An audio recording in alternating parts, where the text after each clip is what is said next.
Olá pessoal, aqui é o professor Bruno de História e eu estou gravando esse vídeo a pedido do pessoal do Emancipa Amparo. Nesse vídeo eu vou tratar de um assunto que é o Estado totalitário. Bom, primeira coisa importante é entender que o conceito de totalitarismo não se refere a uma ideologia, mas sim a uma forma como o Estado se organiza. Isso é definido na obra clássica de Hannah Arendt, Origens do Totalitarismo. E podemos resumir totalitarismo como um Estado autoritário ideal, ou seja, dentro daquilo que se estabelece como um Estado autoritário, uma ditadura extremamente aprofundada, o totalitarismo seria o estágio mais avançado, o estágio desejável por, obviamente, quem é partidário de um regime autoritário.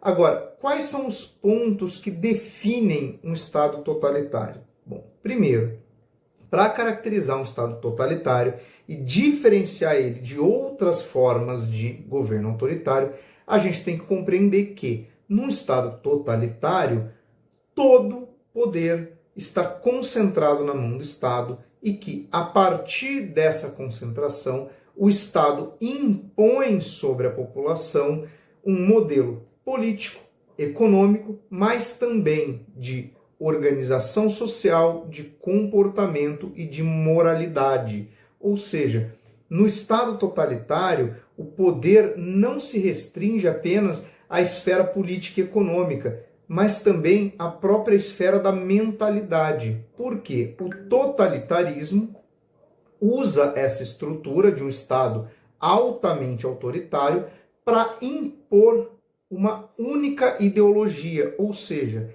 é a partir do modelo totalitário que é possível impor uma ideologia, que pode ser uma ideologia de extrema direita, por exemplo, como é o caso do fascismo, mas também pode ser uma ideologia de extrema esquerda, como, por exemplo, o caso do stalinismo na União Soviética.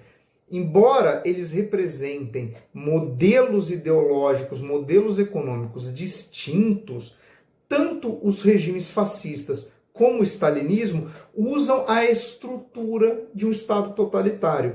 E que elementos caracterizam essa estrutura? Vamos lá. Primeiro elemento. Se é um Estado autoritário, isso deve levar a uma hierarquização. Então, a primeira grande questão não é um Estado que siga, por exemplo, um princípio de igualdade entre os indivíduos.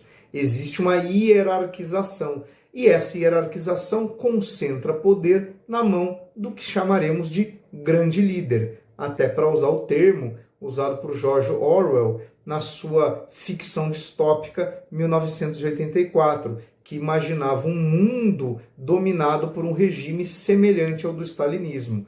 Quando George Orwell escreve essa obra, 1984 era uma data no futuro. Então ele imaginava um aprofundamento do Estado totalitário. Bom, o que acontece em torno então deste grande líder?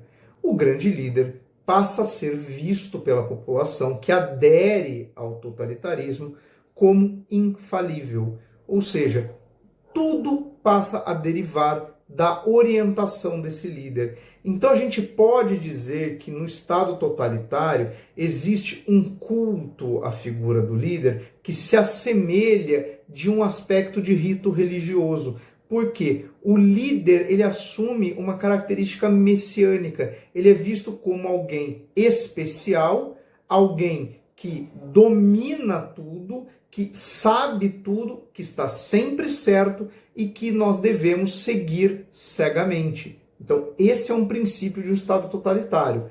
Outra questão derivada dessa é a hierarquização da sociedade a partir de um princípio de pureza dos adeptos, ou seja, as pessoas que são alinhadas ao regime são vistas como puras, melhores, superiores, dotadas de uma moral e seguidoras de uma ideologia correta, enquanto as pessoas que se opõem ao Estado, ou que o Estado imagina que se opõe, porque os regimes totalitaristas eles precisam dessa polarização entre os seus seguidores e aqueles que são vistos como ameaça a essa sociedade, esses indivíduos devem ser banidos, segregados e, em último caso, eliminados. Não é à toa que tanto o stalinismo como os regimes fascistas, o nazismo é um tipo de regime fascista, são regimes que partem para a violência, partem para a eliminação dos adversários. E aí é o terceiro item, o discurso de ódio como componente político. Isso leva à militarização da sociedade, que resolve aquele problema da hierarquização, né? Você hierarquiza as pessoas, então você copia uma estrutura militarizada, e a própria questão de um Estado policial, que usa a violência contra opositores e como forma de pressionar a população a se manter alinhada àquele Estado autoritário. Então, são sistemas extremamente hierarquizados, repressivos e que se baseiam na segregação de alguns elementos. E aí, o quarto item seria o seguinte: os regimes totalitários, eles se baseiam na negação dos princípios liberais.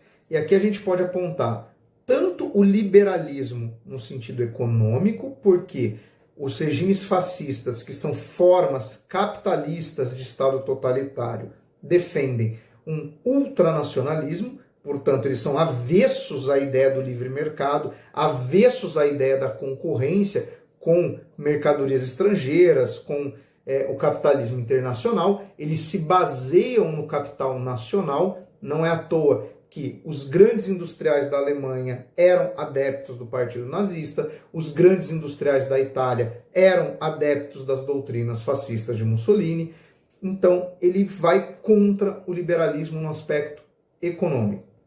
No caso da União Soviética stalinista, ele ia contra o capitalismo em geral, já que se baseava num sistema que herdava da Revolução Russa a ideia de dirigismo estatal sobre a economia.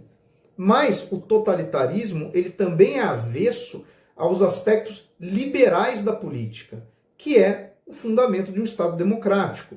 Então, os regimes totalitários, eles negam as regras que nós entendemos como fundamento da democracia. Não pode haver divergência, não podem haver grupos políticos, não pode haver debate. Tem que haver um alinhamento ideológico àquilo que o grupo que está no poder, representado pelo grande líder, define. Qualquer pensamento divergente em relação a esse passa a ser hostilizado e combatido. Por quê? Os regimes totalitários, eles ganham muita expressão na década de 20 do século passado.